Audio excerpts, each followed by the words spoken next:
Welcome to I-12 GIA, the ops desk. Now we're going to be discussing, your regular folks, myself, Instructor Fogg, the Nomad there, and I'm not sure what this gentleman over here is calling himself. I don't know who he is. He just turned up. Super Jew. Super Jew? Yes. That'll be my fellow Hebrew. My fellow Hebrew. Your fellow Hebrew good coffee.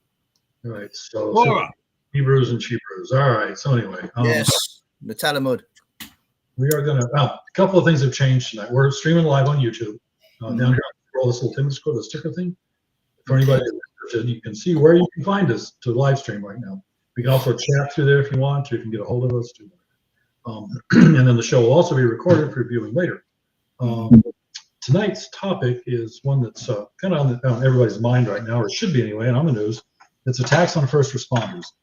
Some of them are going to be lone wolves, some of them may or may not be organized groups that are doing this. And I think we're going to have a discussion about the mindset that involves the different types of first responders, fire, police, and EMS.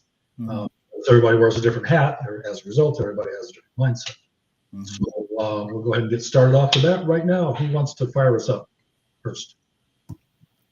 The cat in the hat. The cat in the hat? All right, down there. All right. First of all, my condolences to the two first responders that lost their lives in that horrific shooting, and the one that's in the hospital fighting for his life. Should have never happened. Yeah. I think, though, and I hope I'm wrong, I think it's going to be a regular occurrence going forward, given the hype up by the Democrats on immigrations and customs and so on and so forth. People see a badge, they see lights and sirens. They don't differentiate whether you're a cop or whether you're a firefighter. My own humble opinion. I haven't been down both roads. I think it's going to get worse before it gets better. Yeah, I agree. And, this has been a training issue for me since the fire department in the 80s, and especially working EMS. I always tried to have, to get my guys to have a, the kind of left of bang mindset, the situational awareness mindset. And it's very hard to get those folks to do that. As I said earlier, they all wear different hats. Over the weekend, I had a discussion with a guy that works for Orange County Fire here, and he's also a SWAT medic assigned to the regional SWAT team. So we were discussing the difference between firefighters versus police and how they respond to different situations.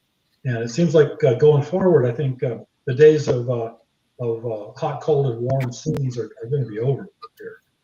The stuff's getting serious now. The EMS and fire first responders aren't going to be able to wait so long for law enforcement to get in there and make a cold scene before they address these issues. And it's something that's going to be kind of like with the same thing with school shootings, go direct to threat, and deal with it. Well, I think that's going to have to expand maybe to fire and EMS also. So that's going to open up some training opportunities for those. The problem is going to be, the problem with that will be getting the administrators and the public officials in that mindset also, and the individual firefighters. We do training scenarios where I give them a situation that would go from a cold scene to a hot scene, be it a violent or patient that was overdosed and all of a sudden woke up and started fighting, and try to get these guys to teach them to deal with this stuff. And it was hard to do. It's hard to change that mindset. No matter what are you thinking, buddy? I have a different take on this, and you guys may not agree with me on this. Keeping politics out of it, right? Because there's no place of politics when it comes to public safety. Politicians put people in harm's way every single day, whether you're an EMS guy, whether it's local government, whether it's government around the cabinet table. But we've all been in the sandbox doing stuff because politicians sent us over there to stop bad guys coming back here and doing stuff, especially after 9/11. Here's what's happened. The culture of this country has changed. And so people are detached from themselves. They're detached from the point of view as the fact you really don't know your neighbor. You really don't know who. You might be familiar with somebody who lives next door to you, but you don't know your people. So the country has become transient. People move around a lot. COVID changed a lot of it. Not just good people moved, criminals moved during COVID. They used an opportunity when it was a crisis, national pandemic, to relocate themselves and set up operations. Having worked within federal and state and other law enforcement type of things, it has always been a case that there's a snobbery, an elitism within first responders. I'm going to lay it straight out here. If you're a cop that you see visibly with the vest, you go get your stuff for free because that's what's expected from you, and the public will reward you for that. The other elements of first response are never given out. The next guys are probably the firefighters. With respect to 9/11, and my learner brothers right next to me right here, every firefighter the world over got more recognition and more respect after 9/11. Not going through what he went through in the Twin Towers, or what I was doing 6 weeks after, pulling people out of it, or pieces of people out of it, and still are there. Now, what I'm saying is people deliberately go for what I call the gimme. I have a uniform, I have a badge, I want to get as much as I can from that. So the culture goes from first responder, it goes to military as well. Look what happens on Veterans Day. It torments me. People go around parading in uniform like a peacock, looking for free stuff all on November. I have personally, I'll use the word because I'm on air and I'm trying to be a nice guy for now. I have chastised No. and Say it said, like it is. okay, if I see somebody in a uniform abusing that uniform and there's a flag on that shoulder, you represent everybody else who wore that before you and who will wear it now and who wears it in the future. So your behavior or lack of control, your greed will disparage me and disparage my service. Now, there's other forms of first responder that people don't think about. Next down the line are the EMS guys. In Florida, Ron DeSantis passed a law after the Marjorie Stone school shooting, after the West Palm Beach airport thing, that EMS responders can carry a gun when they're assisting with SWAT or assisting with first responders. I know from Trump's thing down below in Mar-a-Lago, been around there and done some mischief down around that side of it. Every first responder down there is situationally and tactically aware of what and what not to do. As you said, the hot zone, cold zone, threat, no threat to people who may not know what a hot and cold zone is. Now, here's where I'm coming as well. There is a fourth emergency service in this country that nobody gives anybody recognition for. That's private security. Private security deal with the other three elements of first response: police, fire, and medical. They're the guys who are working for a minimum wage, doing everything to keep the contract for their boss or for the owner of the company. They have to be conversant with all fire laws, health and safety, all EMS. They have to basic first aid, all this stuff done. They're never given the recognition. Look how many people went from private security to TSA in a matter of weeks after 9/11, ring the airports. So what I'm saying to you is that there's an example outside of America, and we haven't as a country learned from what's happened. In Europe, fourth emergency service is classed as private security, and they're held fully liable. And you have to integrate to the point of where I helped in another lifetime design paperwork so an EMS guy understands what the private security guy is writing down in his notes. The same piece of paper was the same language among the other three elements. So that's what we need to do here. And the last thing I'll come to this is this. There is no fear of any type of sanction or liability. Nobody cares if somebody gets hurt. Their interest is proportional to their pocket and proportional to what's on the screen in front of them. They'll do a Facebook Live faster than call 911. So culture is what's wrong. And after that, some of the people that work in these first responder components, police, fire, and medical, are crap. They're absolutely crap. There's some great people there, but there's a lot of passengers there right now. And I'm not talking about millennials because they always get a bad run of it, right?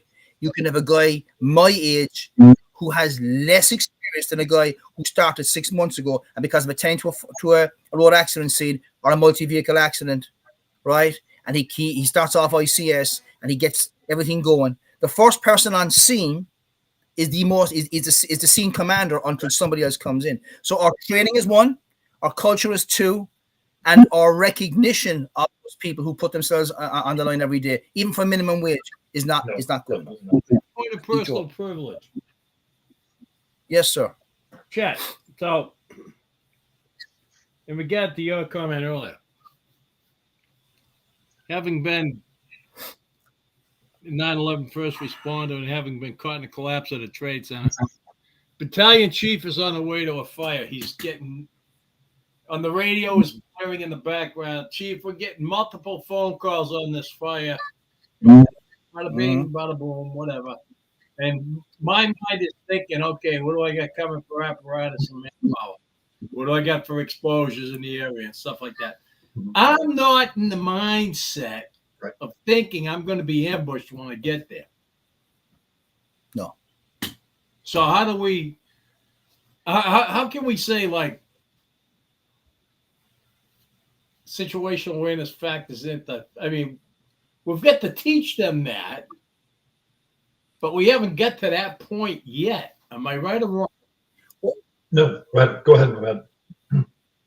I think you're correct for the most part, to be fair to you. I think that the fact is that there's the politics and the elitism of it. A guy would rather be a cop walking around with a bulletproof vest, having at least one more unit to back him up before he even goes in, unless he's unfortunate to come across something. Most police action is reactive after the event has happened. Same as watching CCTV and closed circuit TV. People just look at stuff after the event, more for evidentiary point of view, and also for, review and reform and maybe some discipline. But here's the thing. If we integrate our fire colleges, our paramedics, and our police in the one thing, like military does, you have your problem solved. You get problem solved. As I tell you what, you look at what happened in this country, keep politics and parties out of this crap now because there's no place for it. Look at the riots in the streets that were there. Social justice needed to say something and do something. Some states underreacted, some states overreacted. Here's the bottom line. People who are sworn law enforcement, sworn professionals in EMT were standing toe-to-toe, shoulder-to-shoulder with riot shields. There was corrections officers in states that never did any riot training except for the prison, standing next to a state trooper in some parts of the Midwest as the cities burned. Now, forget about the reasons for people protesting. That's not the issue. The integration or the lack of it. There's a term in military called interoperability, where you should be able to do it. The analogy that I use is the Swiss Army knife. You have many skills, pull out the skill that you need for that time. And if not, keep it in there and keep it back because you're showing your hand as well. The attacks on the ICE agents and what's going on, politics aside and emotions aside, you're attacking a sworn officer. You are going to face consequences. If someone attacks me, they're going to face consequences. As a private citizen, if I'm wearing a badge, I can absolutely assure you they got my full attention. And I'm like a pit bull. I will not let you go. I will not let you go. And anybody who knows me, okay? So, right, hard-headed and stubborn. So when I'm coming to your point, right, was that the specialist is that we end up having integration. So let me ask you another question. You throw in private security. So why would you throw private security in there? I just want to know. Because I think personally private security is a joke. And I'll tell you why after you give me your explanation. Okay. My explanation is they're the guys who call EMS, fire, and police most of the time. I do. I have so they're you know why I'm being shit canned tomorrow? You ready for this? You want to share right now? Yeah, I'm going to share it right now because. All right. Can I use the 4-letter word without getting in trouble? Probably not. All right. I don't care. Do whatever you want. So the other night, joking around. The janitor was washing the glass in the smoking room. So I said, Joe, he goes, don't wash the glass. And I showed him a video. I get it on the 3-second fucking loop. Sorry. It's all right. I can't take you anywhere. I get it on the 3-second loop. So this guy walks into the glass and knocks himself out, right? So I say, is there anything we can put on the glass to warn people that it's glass, right? So they don't walk into it. So listen, his response to me was they don't want to spend the money. So I said, watch this. So I took my forehead and I rubbed it across the glass. So there was a nice grease streak. So he got a laugh out of it. The bartender was watching and he filed a complaint against me. The reason the bartender filed a complaint against me about 2 months ago at 1:15 a.m., the casino had been closed for 15 minutes. It's my responsibility to make sure everybody's out. So I knock on the door of the ladies' room. I open the door. Say security. Nobody answers me. The lights are out. So I start pushing open the stall doors. His girlfriend is in the middle stall, butt naked. Okay. Too much info. Go on. I didn't go into details what I saw. So anyway, he's the one that filed the complaint against me because of that issue. So that's why I'm being jerked off tomorrow. What? Yep. Well, I'm sorry for that stuff. The lack of training, the profit margin determines the effectiveness of it. But you got some individuals that are there. There was a lot of private security, did a lot of great stuff, rather than some that were sworn officers during 9/11. Same in Oklahoma bombing, the whole thing. I know from a European perspective, when we had the IRA blowing things up 3-4 days in a week, private security was basically the guys standing outside the store, and if you had a trash can outside, a rubbish bin outside your door, the chances are there was an ID in it, right? And the chances are, so like 3,000 people were killed. 800 of those were private security in Northern Ireland. So, and I take your point, but that it's profit over people, and it's, people, there's not enough. It's only when it costs somebody in their pocket something will people take any notice of it. If you have a very diligent private security officer and they follow the rules, but the supervisor says you can antagonize that guy because he's on the committee for the condo of the HOA association, all of a sudden your butt's in the crosshairs because profit over procedure. You're supposed to be fair. So I take your point. Lack of training. But here's the thing. In reality, most sworn law enforcement have a lot of things in common in their academies, as do private security. Armed security in Florida, D license is 68 hours, 28 hours of which is armed security. In Florida, for law enforcement, you shoot 51 rounds one time per year. So I love my law enforcement brothers and sisters, but I tell you this, some of them I wouldn't give a Nerf gun. Because I tell you, honest to God, I would shoot more privately than some of those guys, and I trust them to carry a gun and protect the first responder and maybe protect me. So I take your point. Let me throw one more thing out there, and then Check can have the floor. Frogman can have the floor. How does animosity towards law enforcement and mental health factor into it? Because I got a mental health angle after he goes. Okay, we'll think about that for a minute. There is a vehicle for correcting a lot of this shit, and something I've been thinking about a lot. A lot of these businesses now are getting sued for failure to protect their customers recently. Okay, that's an issue. The insurance companies can fix a lot of this. Private security industry, it's a for-bid contract, and these businesses go after the low bidder, and the security companies in return are going to bid these contracts. They're going to fill a warm body at $13 an hour. Is all they don't want to do with it.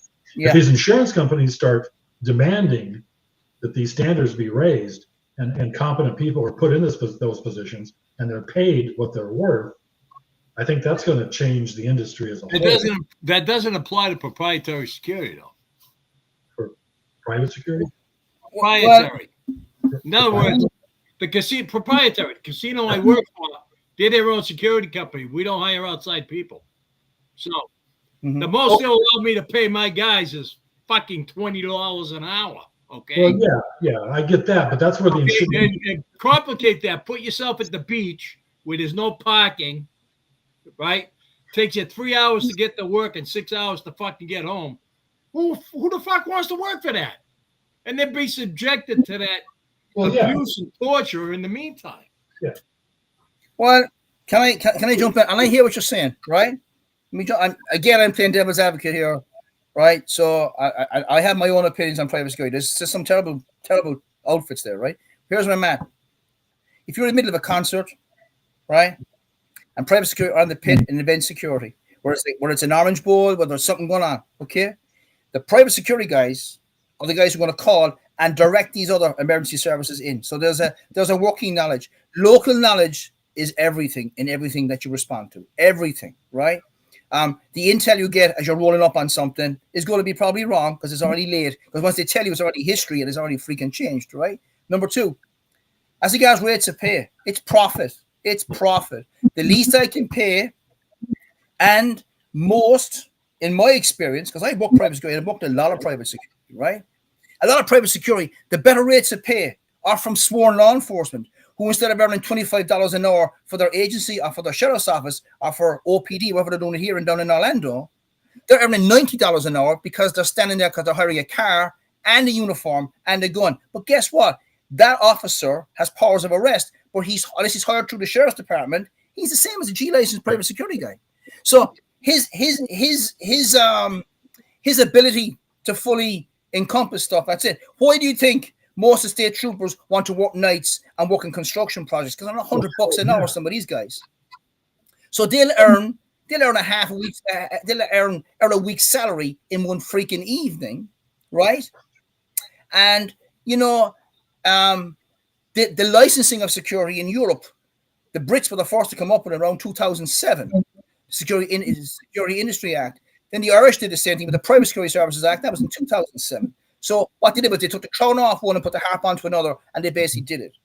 It means you have to have minimum standards. There's no minimum standards in security in this country. There's no licensing. It's individual state.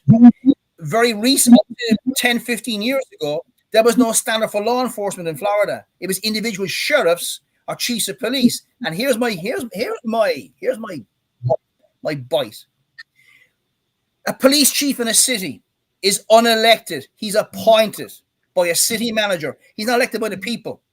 One of the most important people as a constitutional officer is your sheriff, right?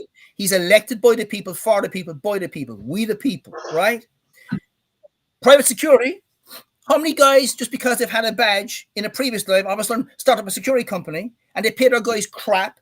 It's not that they get bad, but they morally put it upon the good people to take all the weight on it, like you, and the rest of them are passengers.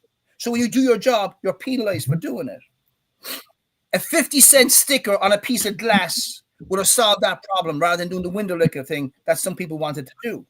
So people can engineer a situation, and that's what I'm coming to, right?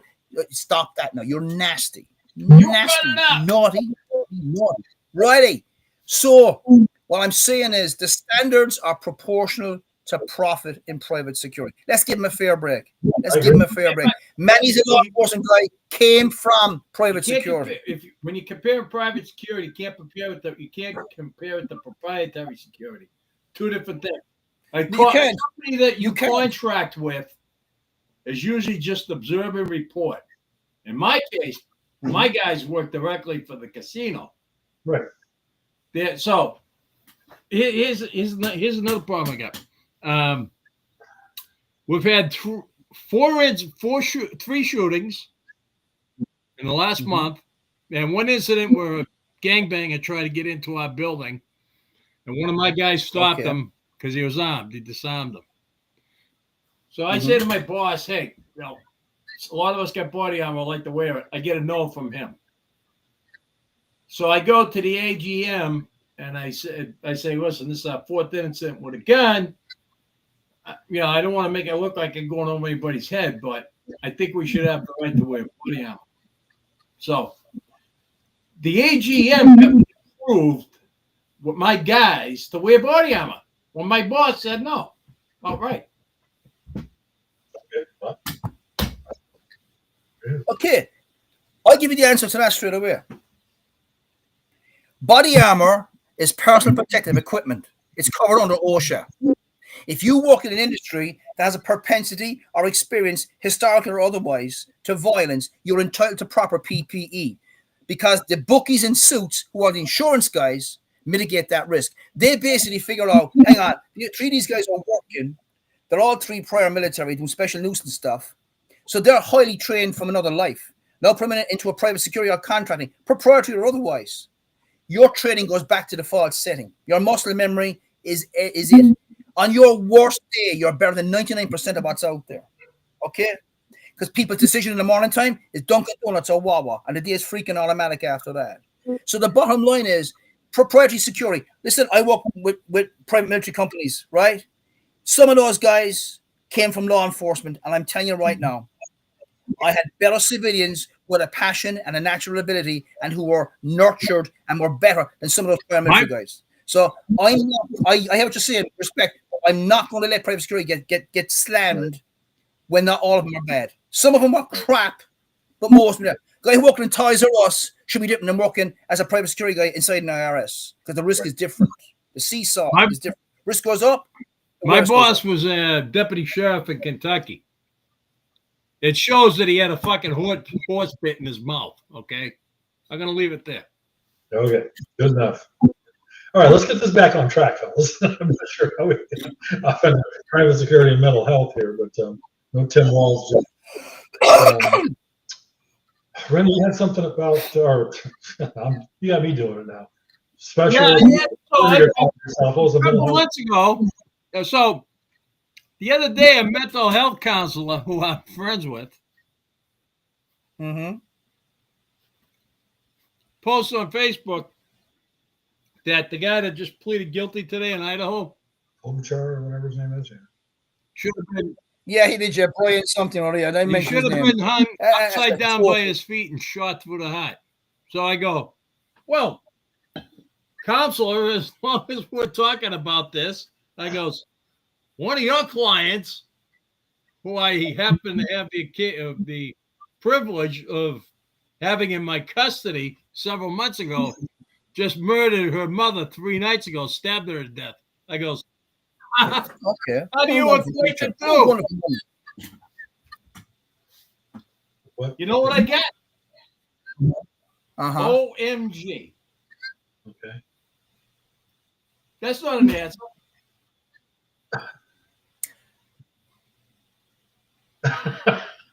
You're speechless for the first time since I've known you. You can't say anything. What the fuck? Hang on, well, I must change the battery. Hang on just 1 second, right? I'm back again. Okay, here's the thing, right? What in God's name is that going to do anything? Because mental health is a factor in every job. Okay, we've had the term going postal. We know how that began. So mental health. Here's the thing: it's so easy now to be diagnosed with an excuse or a crutch on the mental health. 10 years ago, there were ailments that were not there. Now all of a sudden, everybody has a problem. Everyone gets an attendance certificate and a medal, and they go home happy and get an ice cream, and you're brilliant. No, you're not. You're crap, right? Because there's no consequence to it, right? I tell you now, man, it's coming. You're starting off now, right? You're starting off, buddy. Right? So I know, I know, but what I'm saying is, mental health is a factor, but there's never been so much available health because it's an industry. The big pharma is an industry. They deliberately diagnose people. Everybody has a condition. Did you ever hear the ads? Yep. There's more worry about the warnings of taking some of this medicine than the actual condition itself. So honestly, I just look upon insurance guys as bookies in suits. They're trying to figure out what's the probability of something going wrong. Mental health, there are some serious people that need mental health, but everybody has been too soft on helping those. Listen, having worked in the prison system, I'm telling you right now, mental health is a dumping ground in the prison system. And I'm telling you right now, it's utterly, utterly, utterly tragic for everybody involved. Because prison doesn't work. I was on the board of directors for mental health center, so I know what you're talking about. Yeah. It's absolutely horrendous. The human cost is more in the long term. What about families who have a member of their family where they're challenged in some way? They have no resources being given to them. It's down to individuals to take care of them and nurture them, and the compassion and kindness and love of a family member or a complete stranger make a difference. You know what I know, we all know from combat. A sense of touch on someone, hey buddy, you're going to be okay, is work better than a dose of morphine sometimes, because you have a human contact. Lack of human contact is the key to most of what we're discussing about. People don't interact anymore. They walk around each other and they don't talk anymore. Families don't talk anymore. So you go inside the house. Guess what? They found the shooter dead in the woods. Okay. Problem solved. All right, folks, it's we're coming up on our 30-minute break here, so let's take about a 5-minute break, and we will come back and see if we can't get back on track to attacks on first responders and continue on, see if we can't find some way to mitigate all that stuff. So you are with I-12GIA, the ops report, so we are discussing attacks on first responders. So we are going to be back in about 5 minutes. Go get some coffee and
Okay, we are back.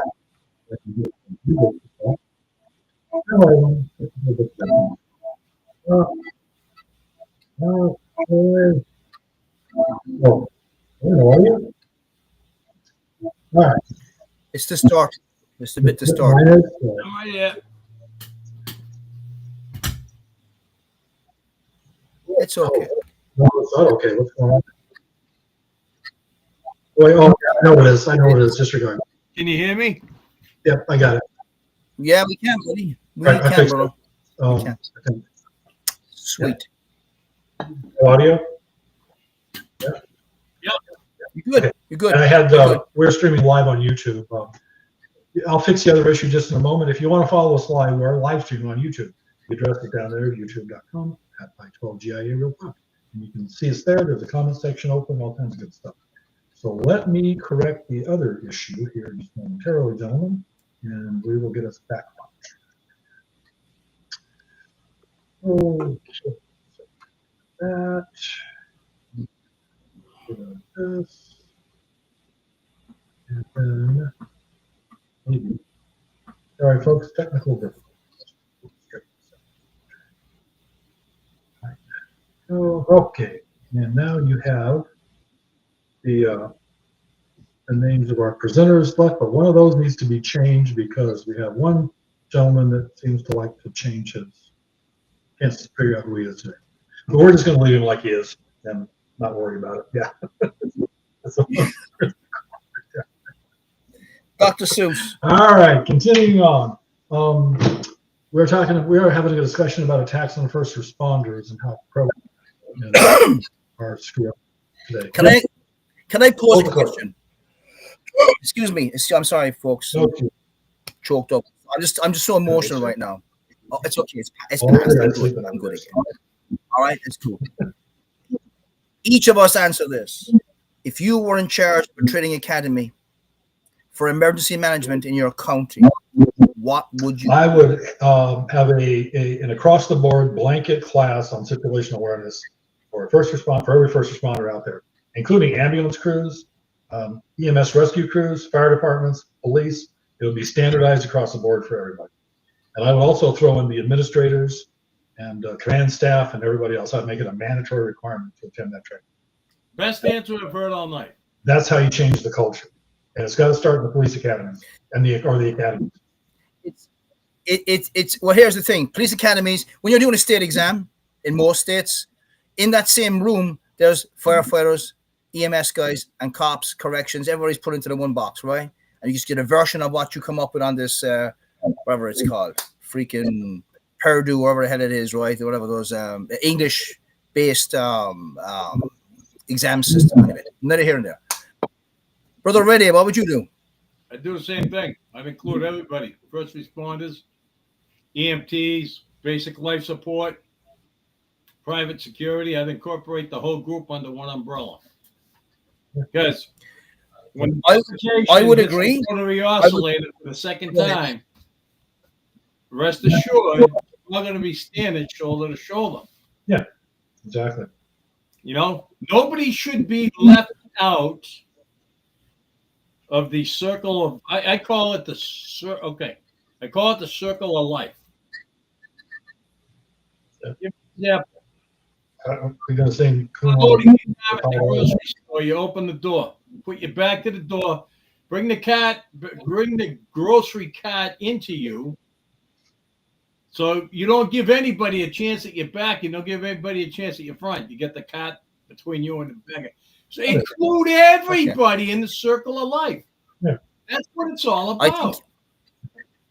It is, but can I expand upon that? You guys take me apart on this, right? Here we go, right? Well, there I was minding my own business, but all of a sudden, right? Here's what happened, right? People train right now for active shooter. Okay? That's basically what most people train for, or a mass casualty event incident with multi-vehicles on a highway or something going on, or a fire, forest fires in certain parts of the country.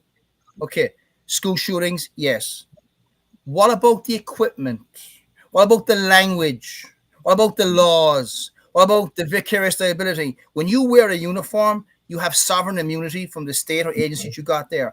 Your CYA, which is cover your ass and cover your agency, is what comes in. You cover your agency first, and then therefore your butt's covered, okay? So what I would do is I would standardize equipment. Have you seen the review of some of these mass shootings where police didn't have the same communications, didn't have the same encrypted? The SWAT teams from two countries couldn't talk to each other, right? You had it in Orlando here, right?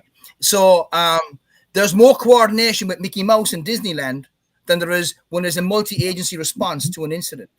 Okay, that's the reality. So you've got under Homeland Security, you got 18,000 agencies, you've 18,000 different versions of the same damn thing. Standardize the language, standardize the training, standardize the equipment. So if I need to replenish or restock my kit, I'm carrying the same as the guy in the next county. So he can take my magazine, put it to my gun, and I'm ready to go. Instead, he's got a Smith & Wesson, he's got a Walther, he's got a Glock. So all of a sudden, the response is proportional to budget, lack of experience, because the higher you go, the thinner the oxygen. Those in command are just in charge. They're not in command. The guys in command are the boots on the ground dealing with it. Why does it take so long for our heroes to breach and go in? It took how many kids' lives to be killed in school shootings, and we still had it. We had it in Marjorie Stone down South Florida. We had it above in Sandy Hook. We had it in Texas in Uvalde. They waited too freaking long to go in. Your job is to go in when they're coming out. What's wrong is the mindset, lack of proper screening of people going to these jobs, a psychological assessment of some of these clowns. Because most people join now for benefits, not for public safety. They serve themselves first, and then they serve the public. I know some great cops, but I know some crap ones as well. And I'm telling you, I've educated somebody many a time. You're wearing a badge doesn't mean that you are the Almighty. There's only one Almighty, and I'm telling you right now, you're not here. You're about to have a Good Friday, believe me, if I finish with you. So the issue at hand is culpability. Those in charge need to be held accountable. If there's a delay on something, replace the clown on the scene and deal with him after the event. Get into that scene and secure that scene. 4 C's, confirm, clear, core, and control. That's what you need to do. Get it, put it down, get those people out. Why is it so difficult for people to understand? Well, it's like you already mentioned it. You hit on that earlier with ego. Why can't all these agencies be consistent? Ego. Look at the military, for example. Army, Navy, Air Force, Marines. None of them can decide on what kind of airplane they want for a multitude of reasons. Yeah. It takes police departments. I was reading something a few years ago, but I guess Chicago PD wanted to go to tactical style boots, right? Makes sense, right? Like the 9/11 style boots, whatever. Yeah. You're in the snow, you're walking around, you're running. Why in the world are they still wearing low quarter brogans or whatever the hell, that have a shiny toe cap or some such bullshit? It took 5 years of process to go through the system before they could change their freaking boots. Okay. I know the guy next to me in the hat is going to lose his mind when I say this. He's going to lose his mind. You ready? That same mentality is the reason why we still stick to the 1911, 7 or 8 rounds. If they were worked on anymore, when they came out first, they're a brilliant weapon with John Browning. There was a starting handle on an automobile. Okay? We had never been to space, but we kept tradition. Okay? People hang on to stuff because it's traditional. That's why the bad guys don't carry a 1911. They carry something with 250 round box magazine and they're going to take you down. We got some good sheriffs here in Florida. We got some guys who are a little bit out there, but we've got generally good sheriffs. There's a balance. But those people are accountable to the people. So when you wear a badge, you're wearing the promise of the guy in charge of you that he's going to take care of you. So if you're more worried about the optics of something rather than the effectiveness of your people, you're nothing more than a PR guy. Someone's got their hand up somewhere, especially these police chiefs. I have no respect for those people whatsoever. The politicians is all they are. Anybody who rises above the rank of captain in any military, it's pure politics after that. I held a rank higher than that. And I can tell you something. Do you know what my favorite colonel is? Kentucky Fried Chicken. Colonel Saunders. It's some good chicken. Lava chicken. La la lava. La lava chicken. Right? That's for someone who knows me. Okay? So this is what I'm saying. Tradition is also part of the issue. Correct. So how do we fix it? What do we? We're just doing. Wipe the slate clean and start again, because the same crap you keep doing doesn't work. Over and over. Don't have an instructor in an academy who hasn't been shot at. The only thing he runs is his mouth. He doesn't run anything else. Have real world, real experience. You don't need to have a badge or a rank in your thing. A guy who is unfortunate to be on the second day of his job can be involved in a mass incident and no more than a guy who served 20 years because his butt fits the dent in the seat he's been sitting for 20 years. And all he's ever done is, it's time for lunch. I have to do something. That's his career. Yeah. So, integrated training, standardized equipment, standardize the language, get some proper laws on the books to protect first responders and private security for doing their damn job. Well, something else we haven't talked about, but you mentioned earlier about the importance of private security, for example. Who knows? We know beat cops, right? You know every alley and every bush and every abandoned building in your beat. Yeah. It's no different than private security. You know those guys know whatever building they're working in, if it's a static post or whatever. They know everything that's going on inside that building. So why the hell would responding officers not go to them first for information? You left one top-notch thing out. What's that? We know every ass sitting on every toilet seat and every joint. Exactly. Yeah. Sorry. We generally do. Sorry. We generally do. I had to throw that out there. You're gonna make me do it, aren't you? Facts are fact. You're gonna make me do it. It is a fact. Oh, it's for a fact. fuck's So sake. go ahead. Do it. I dare you. I double dog dare you. There we go. No. Don't. So we're back to we need to change what we're doing. We need to change. We need to grow up and mature as a country. We need to change the culture. We're too old for that crap right now. No one's going to listen to us. But you're an old soldier for a reason. You survived doing some other stuff. Yeah, my mind. Let me get this in real quick and then continue on. My thought process on that is our job as old cops, old firemen, old soldiers, whatever, is to make new cops, new firemen, new soldiers, old cops, old firemen, old soldiers. That's what our job is right now. And people need to pay attention to what we have to tell them because we're survivors of a dangerous profession. And professions where men die young, we're old men in a profession where men die young. Yes, they do. Renee. Well, there's an old saying out there. Let's keep the dumb fuckery to a minimum. So. Do you have that on a t-shirt? I'm a CPR instructor. You probably will by tomorrow. I'm a CPR instructor. So I was asked to provide my employer with a quote for AEDs, which I did. The response was, we're going to go with this other company because that's what we have here at other facilities. But it's been 5 months and I haven't seen an AED.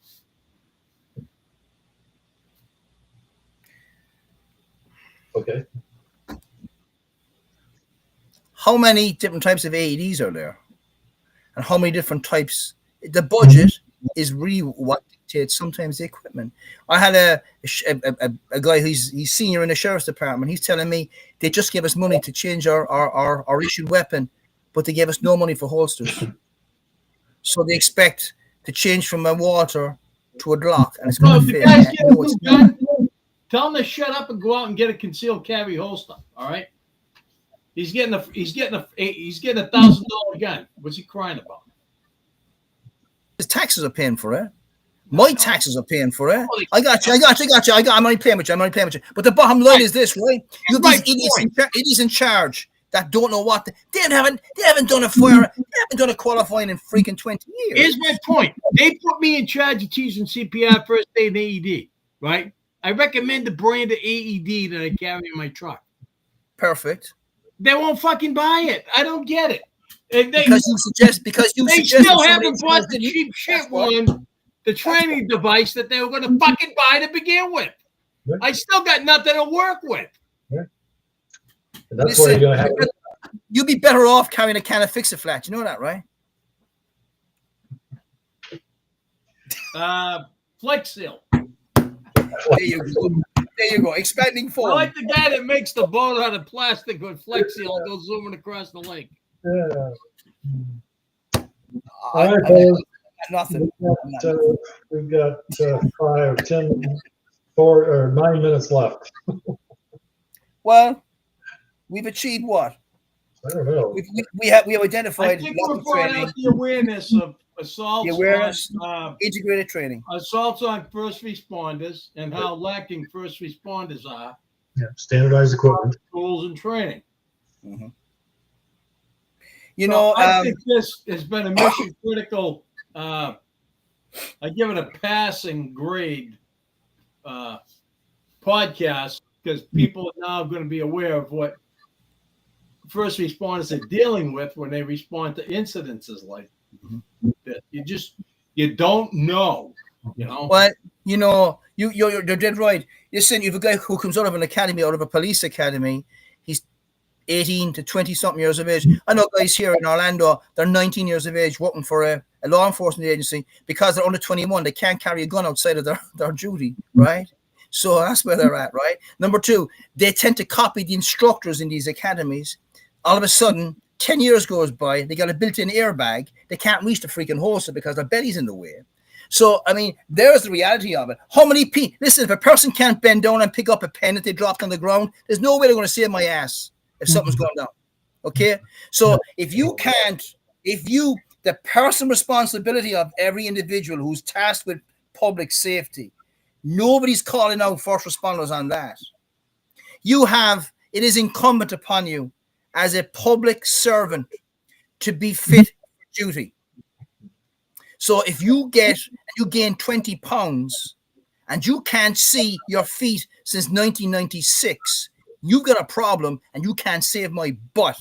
We've got people who are 30 years younger than me and I can burn them with a busted up leg on 1.25 miles, and they're like, I need to stop, get the bus, hang on, get an Uber, and go home because you're done. I'll fire your ass.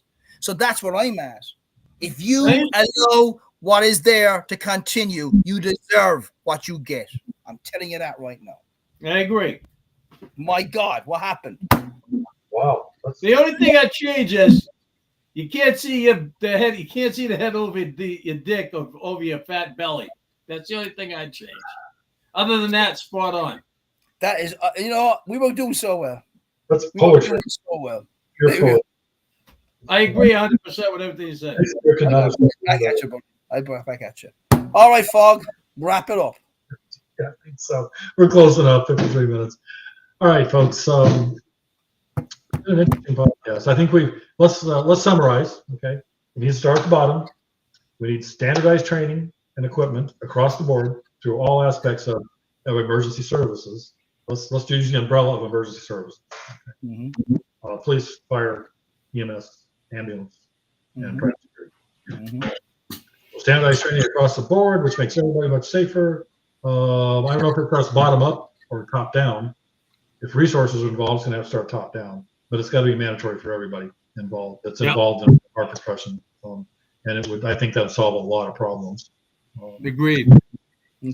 I think to add to that, if you allow a politician and their own personal agenda to dictate policy and procedure, and they don't work in that job, listen, just because I can a bunch of fries in a McDonald's means I'm a fast food cook. It doesn't mean that because I went down to some South American country and visited a prison that I'm basically now fully conversant with what's going on. Both sides of the aisle are complicit in allowing this stuff to go on. There's none of them can be excused for it. Our career politicians, both not just on a national level, but on a local level. It's so important to get the person in your school board, because that's your child that person has authority over. There's a term, don't get me started on this because I'll be another hour here. There's a term that came out about 15 years ago, and it's called co-parenting.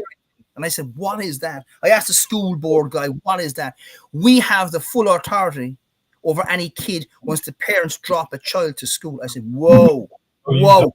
My kids don't live here. They're in Europe. But if I had a kid and I have a teacher dictating what you have, and that's why we have so much of this diversity in the classroom, and then values got that. When you remove God from your principle, whatever God you believe in, you don't believe in anything. The biggest atheist is going to go, oh, Jesus on his last breath. So I don't believe any of that crap. But I'm telling you right now, common sense.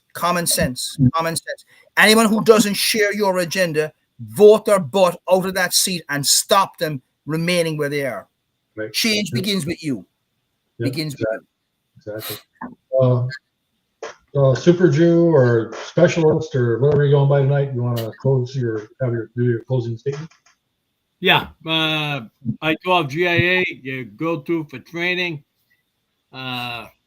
equipment, first aid, CPI, ED, firearms training, all that good stuff. Nobody's coming to rescue you. You're going to have to do it yourself. And we collectively are all the ones that are going to train you to do that, to get home from the supermarket safely to your family. So heed our words or heed your own peril. Go ahead. Be responsible for yourself. Be kind to people. Give thanks in the morning when you wake up. Give thanks at night for surviving the day. And a leap of faith every day is not a bad thing. And value the people around you that add to your life. That's all. All right, and for me, give the ones you love a big hug and keep them close. Be prepared to self-rescue because ain't nobody coming to get you. And on that happy note, I'm going to go ahead and close this out. All right, gentlemen, we are anyway. I-12 GIA, the ops desk. We're going to be back same time, same station next week.